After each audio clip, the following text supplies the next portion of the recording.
no versículo 5 do capítulo 6, que nos tempos de Noé a maldade, né, a maldade do homem se multiplicara. Olha só o que diz. Sobre a terra, e que toda a imaginação dos pensamentos de seu coração era só má continuamente. Preste atenção. A intenção do coração está falando de algo profundo do coração do homem.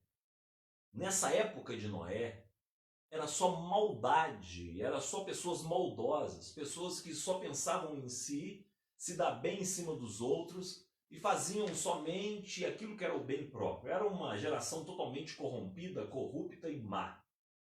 E no meio dessa maldade toda, a Bíblia fala nesse capítulo, não é, que Deus se entristeceu profundamente a ponto de a Bíblia trazer a palavra que Deus se arrependeu.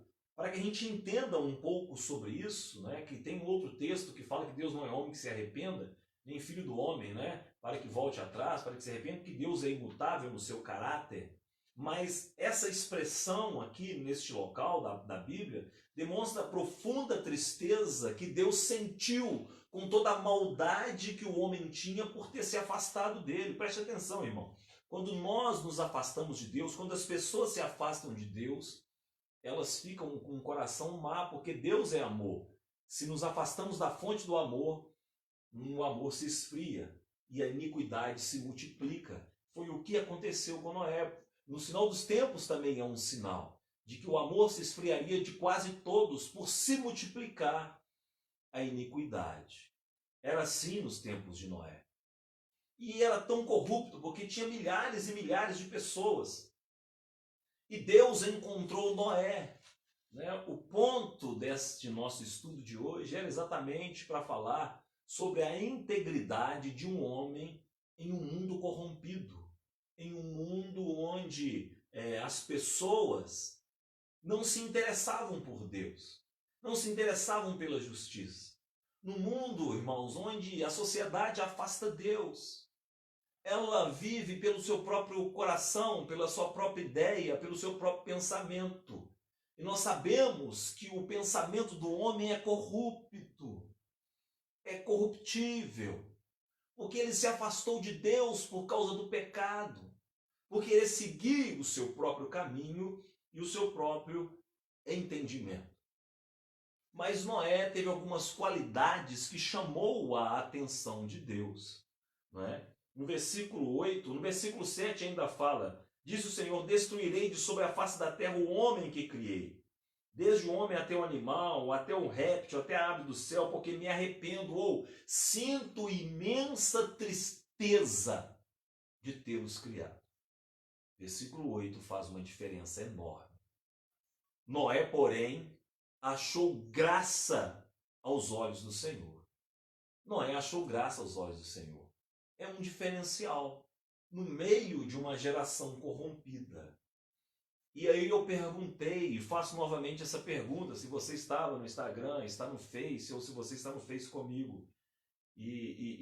A pergunta que eu fiz e eu retorno, né? Noé achou graça aos olhos do Senhor. Se fôssemos nós no lugar de Noé, Deus acharia essa graça em nós a ponto de salvar o futuro da humanidade através de nós e da nossa família? Estas são as gerações de Noé. Olha só outras qualidades de Noé narrado aqui por Moisés no livro de Gênesis. Noé era varão justo e reto em suas gerações. E o diferencial, Noé andava com Deus. Outra pessoa que andava com Deus aqui na Bíblia e que teve um diferencial foi chamado de Enoque. Quando você pega as gerações, estava Enoque no meio, você vê que todos viviam, morriam, teve muitos filhos, teve famílias, e viviam, teve filhos e filhas e morriam. 900 anos. Teve filhos e filhas e morriam. Quando chegou em Enoque, estava diferente. Estava assim, ó. Enoque andava com Deus. Esse andar com Deus era algo que transformava o meio em que ele vivia. Diga-me com quem tu andas, eu direi quem tu és. Não é assim que é o ditado que nós falamos? Isso não está na Bíblia, não. Isso não é versículo bíblico, não é? Mas é um ditado popular. Diga-me com quem tu andas e eu direi quem tu és. Enoque andou com Deus e ele então era um homem de Deus. E Deus o tomou, o arrebatou, o levou para si. Ele andava com Deus. E aqui nós temos um outro exemplo de um homem que andava com Deus, que chamava-se Noé. Noé andava com Deus. Noé andava com o Senhor. E esse andar com Deus de Noé fez toda a diferença, porque trouxe para Noé o caráter do próprio Deus. Deus criou o homem, a sua imagem, a sua semelhança, para que o homem pudesse se relacionar com ele. Você não se relaciona com quem não tem as faculdades mentais que você tem. Nós temos um cachorro, mas esse cachorro nós gostamos, nós brincamos com ele, mas não é um relacionamento.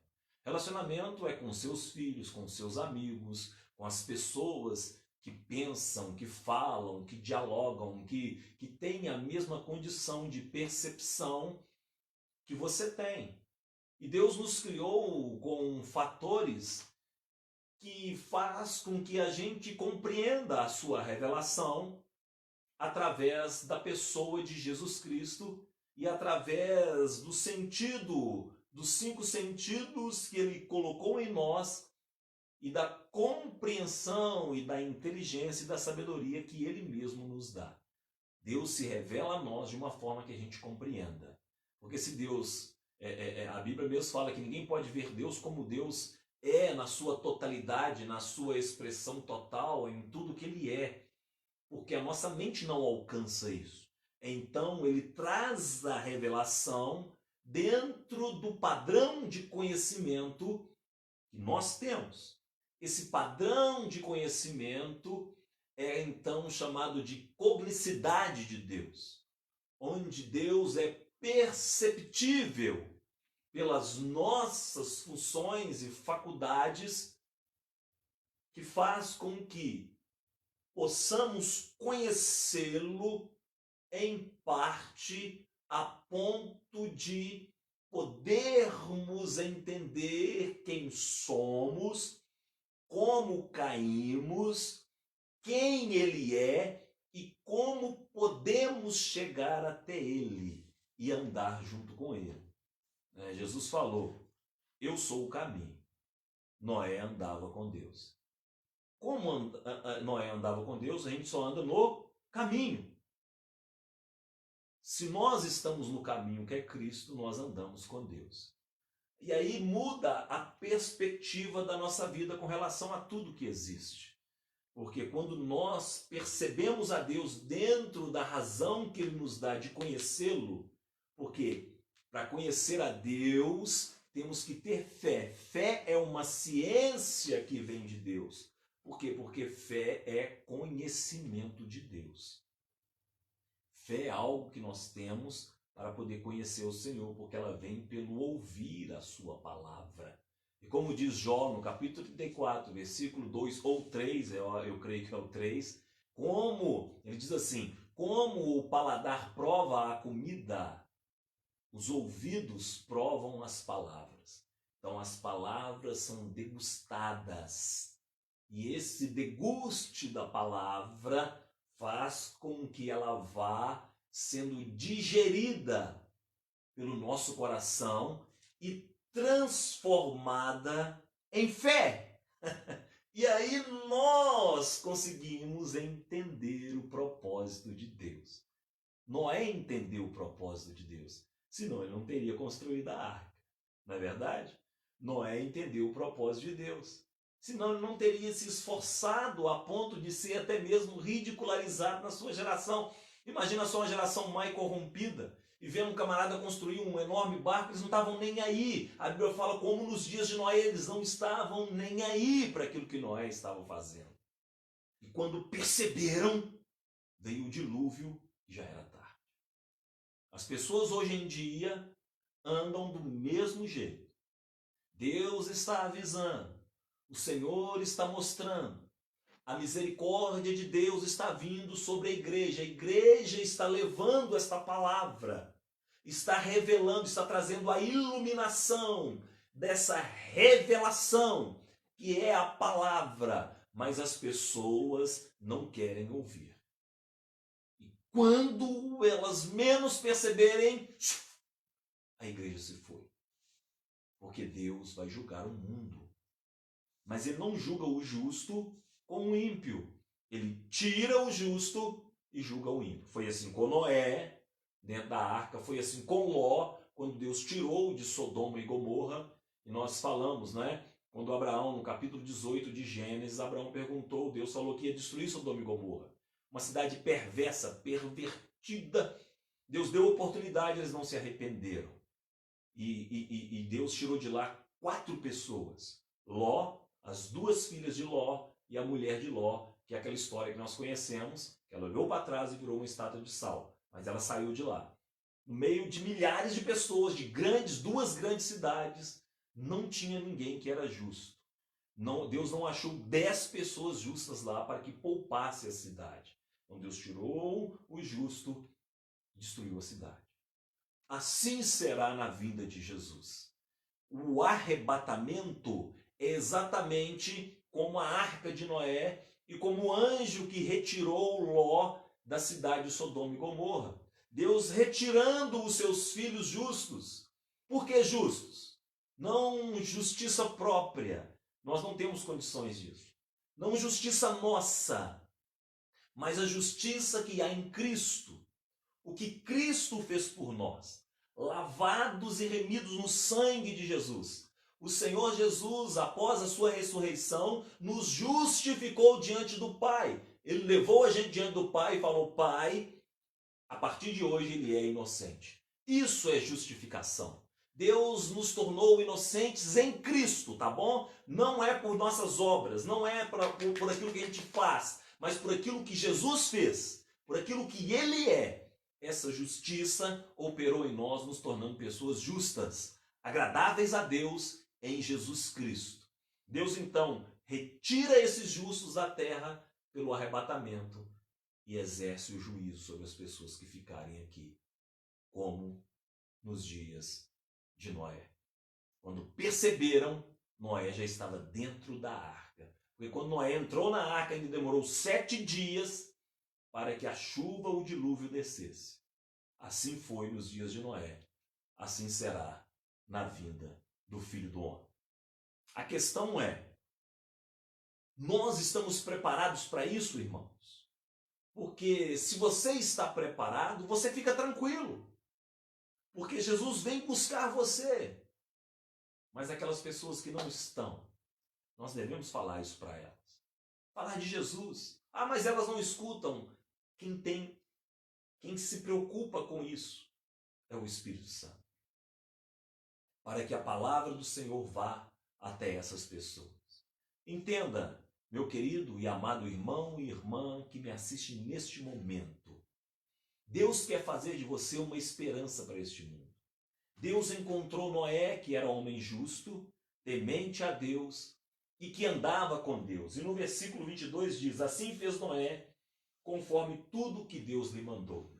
Noé achou graça diante de Deus. Perceba só, Noé era justo e reto em suas gerações. Ele só tinha 500 anos, né, nessa época. Ele foi, nas suas gerações, Noé andava com Deus e fez conforme tudo que Deus mandou. Você deve ser, eu devo ser uma pessoa que agrade a Deus, que seja reto em Cristo, justo, justificado por Cristo, que anda no caminho que é Jesus e que faça conforme Deus quer que seja feito. Porque assim nós faremos a diferença neste mundo. Deus quer achar pessoas assim, pessoas que saiam da mediocridade, um cristianismo lero-lero, morno, água com açúcar, e entre num cristianismo que é sal, que salga, que é luz, para que possamos enfrentar toda essa situação na calmaria que há no esconderijo de Deus e levar para as pessoas a palavra da verdade. Porque isso vai levar esperança para o mundo. Irmãos, podemos estar recolhidos em nossas casas, mas o Espírito de Deus paira sobre a face da terra. No princípio, Gênesis capítulo 1, versículo 1, 2, diz assim: no princípio, criou Deus os céus e a terra. Porém, a terra era sem forma e vazia, e o Espírito de Deus pairava sobre a face das águas. Preste atenção. Pode estar o caos que for, isso não atinge o Espírito de Deus. Ele está pairando sobre o caos. E quando Deus começa a trazer esse avivamento, é como diz lá em Ezequiel 37, sobre o vale de ossos secos. Imagina o mundo agora como um vale de ossos secos. E o Espírito então começa a soprar. E um grande exército está se levantando. As ligas estão se juntando. Porque hoje, irmão, não tem igreja A, igreja B ou igreja C. Hoje não tem placa de igreja. Hoje nós estamos nos nossos lares. Hoje a sua fé é aliada à minha fé. A sua oração é aliada à minha oração. Talvez você que está me vendo neste momento nem é da Igreja Batista Betel. Você é de uma outra denominação, ou até mesmo católico, ou de uma outra religião. Mas nesse momento nós estamos orando a Jesus Cristo e buscando a Deus pela humanidade. Porque nesse momento as placas são o que menos importa. O que importa é a igreja invisível do Senhor, onde todos os crentes do mundo inteiro estão numa só fé, rogando a misericórdia de Deus para que essa praga cesse e vidas sejam poupadas pela misericórdia do Senhor. Que possamos adentrar no santuário de Deus e possamos ser como Noé, uma pessoa em que Deus achou graça, foi diferenciado na sua geração e que por causa dele milhões de pessoas hoje no mundo vivem, porque ele obedeceu e fez conforme tudo que o Senhor falou. Que Deus te abençoe, que o Senhor te faça prosperar, que o Senhor cure a sua família, que o Senhor cure e proteja a sua casa, como aquele sangue foi passado nas portas dos judeus lá no Egito. Que o sangue de Jesus cubra as nossas famílias, as nossas casas, os nossos idosos. E que oremos pelo nosso país, pelo presidente, pelas autoridades, para que Deus dê sabedoria aos nossos cientistas. Proteja os médicos, os hospitais, as pessoas da limpeza, os motoristas de caminhão, os motoristas de ônibus, os frentistas, as pessoas do supermercado, os nossos idosos, os nossos filhos.